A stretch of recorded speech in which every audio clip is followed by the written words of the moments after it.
Inauguriamo oggi nella splendida cornice dell'ex refettorio monastico la mostra L'eredità dei sentimenti, dedicata all'artista Mario Dall'Acqua. Si tratta di un'antologica nella quale per la prima volta vengono esposte opere che fino ad ora erano rimaste nello studio dell'artista, molti disegni, acquerelli e sculture.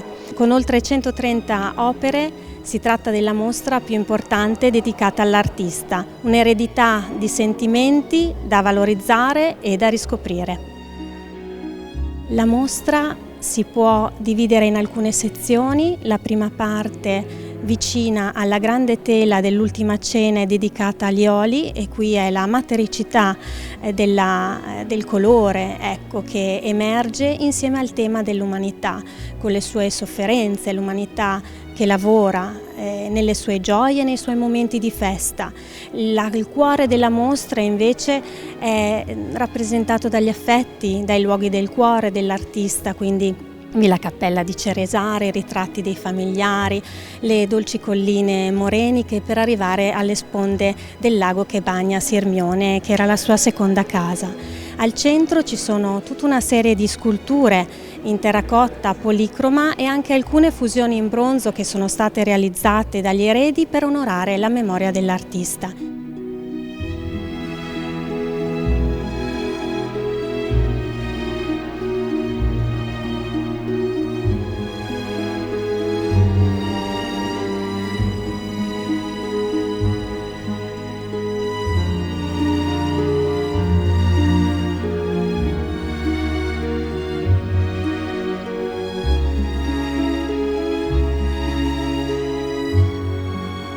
Il nostro volere, la nostra volontà è sempre stata quella di rendere questo luogo un luogo vitale, un luogo pulsante.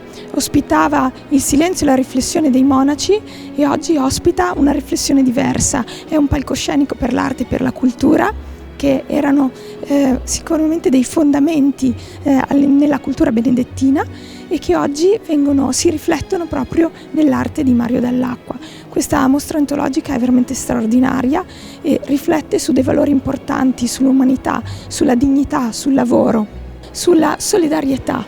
Ecco, queste opere trasudano l'essenza di questo artista ed è sicuramente una grande occasione per valorizzare questo luogo e l'arte stessa e la cultura.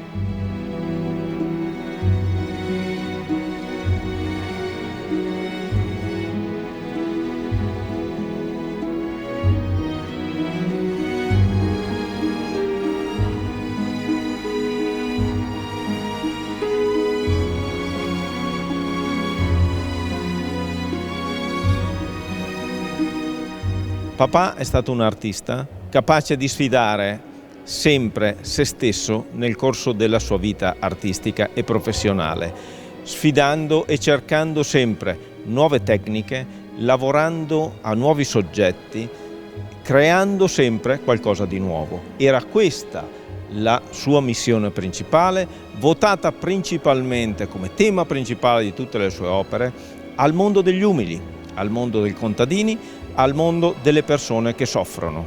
Presentiamo tante opere oggi, come dicevamo, che sono il frutto di una stagione di vita vissuta nell'arte e per l'arte. Ci sono tante opere diverse una dall'altra che testimoniano i cambiamenti dell'artista, le mutazioni dell'artista e il lavoro continuo e incessante di ricerca.